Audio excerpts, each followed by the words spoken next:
అయితే ఇప్పుడు నారాయణ చేశాడంటావా? వాడికి దీనికి సంబంధం లేదురా, కాకపోతే వాడు కొంచెం నోటుదోలు ఎక్కువ, అందుకే ఎప్పటి నుంచి వాడికి ఏమీ తెలియకూడదు. అయితే ఇప్పుడు మనం ఏం చేస్తాం? ఇద్దరిలో ఒకరిని కిడ్నాప్ చేయబోతున్నాం. అరే కిడ్నాప్ చేయడం ఏంట్రా? అది చాలా డేంజర్. హలో, నేను సిఏ ప్రతాప్ని మాట్లాడుతున్నా. సిఐ గారు ఏమైంది సార్? రింగ్ రోడ్ లో నీ సరుకు దొరికిందయ్యా, వస్తావా? సీల్ చేయమంటావా? నేను సెటిల్మెంట్ చేస్తాను సార్. రేయ్, అచ్చం సీఏలానే మాట్లాడేవేంట్రా?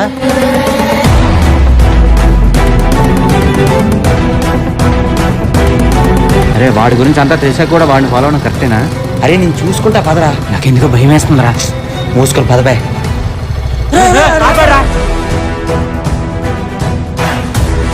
మనల్ని చూసే ఉంటాడు రా, వెళ్ళిపోదావురా. అరే నీ అబ్బా టెన్షన్ పెట్టకండి రా. ఎవరికో ఫోన్ చేస్తున్నాడు రా. రేయ్ తమ్ముడు, ఇలా రండిరా. అరే మనల్లేరా, వెళ్ళిపోదాం రా. అరే రా. ఆగండి రా, వెళ్ళిపోద్దు దొరికిపోతాను చెప్పేది వినండి రా. ఏం చేయమంటావు?